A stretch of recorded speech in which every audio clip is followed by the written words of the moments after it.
So let's talk about the manipulator. All Okay. right. So 30 years ago, 30 some odd years ago, or even a little bit further than that, when you were in the game, Mm-hmm. where were you at mentally that put you in a position to where you wanted to adopt, Well, this mindset? well, what happened to me was, like I said, I felt abandoned by my mother. So my brother got incarcerated. My older brother, Collie, when he got incarcerated, my mother was there to visit him every day. Mm. She would bring him fruits and food, and we had to go there and we had to sit in the visiting room, and she just kept doing this. And I felt like she wasn't paying me no attention.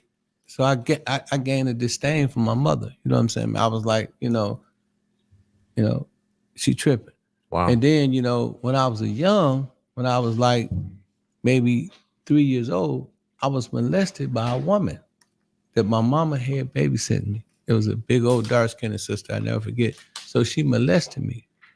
That made me have a disdain for women, right? So I developed this, I was like, it's like I went to the doctor and had a triple bypass. I had no sympathy in my heart. So I was going, everything I was doing with no passion. You know what I'm saying? I was the word they use, I guess you say hurt or mentally deranged. And so when I looked at women, I didn't look at women the way the average man look at women. So when I discovered a game called pimping, that was an easy game for me to get in because I had no sympathy, for nothing. I didn't care. You know what I'm saying? I care about nobody because I felt that nobody cared about me. And my mama never addressed that issue of me being molested until I was about 54 years old. I just told her. Wow. And what triggered me, right, is I was talking to one of my lady friends, and we were just having a conversation, and I remembered it vividly. And so I called my mama and I said, Mom, I know why I used to bump my head when I was little. I said, that lady that used to have a babysitter, she used to always molest me. And that caused me to be in special ed. It caused me to be incarcerated. I got incarcerated, did over 10 years in prison because I didn't know what was going on mentally in my head. So when I came out and I got into the game, most people have no idea how to plan a date that builds connection. With 100 engaging dating cards, skip the small talk and get straight to the real conversation. Let's take the dating game to the next level.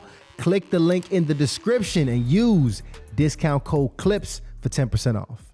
I didn't have no feelings. If somebody, I've been shot 5 times. So if somebody get at me, I'm ready to shoot them too. You know what I'm saying? I was just desensitized to life. And then, I had my first daughter, Kiki, around 31 years old.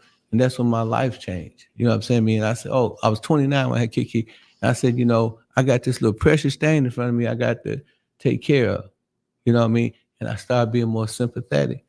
And then, I had one son, I had 2 sons. And I really just adored my boys. You know what I mean? So I all the hatred that I had in me, I got rid of it by loving on my children. My son, he would say, Dad, I need some Robin jeans. I said, how much is they? 500. Okay. Dad, come and get me. I'll be doing some other stuff. All right, I'll be there. And so I developed love by having something to love. But before that, I had no love. That's why I said in my book, love is like a 4-letter word, So F that. You know what I'm saying? I don't want to cuss on here. But, that was saying. And they said, why ain't no love in the game? Because there's not no love in the game. And the women that I talked to, 90% of them went through the same thing. I didn't know what I was going through because I didn't know until it didn't click in my head till I was 54. But they was being raped too. Wow. And that's incredible that you say that, because a lot of times when you think about the manipulator, you only think about the victim and kind of what their story is. That boy right there, he manipulate me. Guess how he manipulate me? I could be holding his brother and he don't even know it because he was a baby. And I be holding his brother because his brother, they 2 years apart. I be like, hey, little Kenny.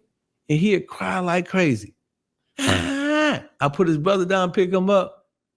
He smiled at me. So we started manipulating at a very young age. Children are very manipulative. Right. You know what I'm saying? They always crying because that's the only thing they can do.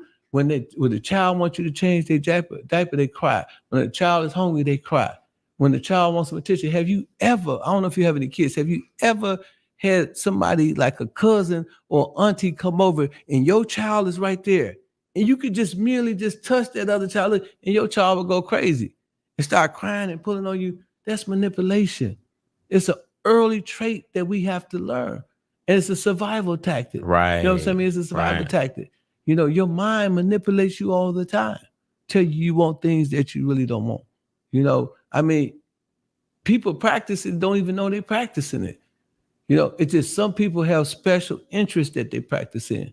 You know, me, you know, it got to the point where I didn't even have to manipulate. I was getting chose with my mouth closed. I mean, women were just diving on me, giving me money, you know. But I found out we had a commonality. Right. And the commonality, we are all little boys and little girls trapped in men and women bodies. We all been traumatized. We all been through something. But everybody on this podcast, they've been through something. But some people say their boo-boo don't stink. Mm-hmm. You know what I'm saying? I mean, I guarantee you, if you was to go in the closet of any one of your guests, you find everything from molestation to homosexuality. You know what I'm saying? I mean, to manipulation. And a lot of people, they try to act like, you know, I'm the good guy. You know, yeah, point the finger at him. But when they point the finger at him, guess what? They got 3 pointing back at themselves. Until we become truthful with ourselves and we realize that we all been through something. And I guarantee y'all don't want to admit it on this show, but I guarantee it's something that happened in your life that traumatized you. No, absolutely. That's a fact. Yeah, absolutely. So all of us are going through something. If you live, there's only one university that no one never graduate from, and that's the University of Life. Life will show you something, brother. Yeah. I'm telling you, man, this is not no cap. This ain't no articulation or nothing. This is facts. You know what I'm saying? And that's what happened to me. That's why I was such a great pimp, because I had absolutely no sympathy. And the people that I was dealing with had absolutely no sympathy, because people say, yeah, man, these women, you know, they doing this by force. No, that's not true. If you ain't been in the game, you know, women go past 2 ambulance, 5 police cars, and they still go back home to the dude. And they ask, now one of them, they even stop at the hospital and say, hey, save me from the game. Like I said, 90% of the women that's in the game now, they do not have a P. You know, people look at the exploitation films of the 1960s, or the Dolomite and stuff. They think that's pimping. No. Do people know that they got legal whorehouses in Vegas right now? Mm-hmm. Do people know that these strip clubs are legal whorehouses owned by rich white men? And you walk past them every day and you probably live next door and you never look at them in a disrespectful manner. But the black man has been attacked on multiple fronts. You know what I mean? You know, we can't be Muslim, we can't be Christian, we can't be pimps, we can't be drug dealers, we can't be nothing. We can't even get a good job.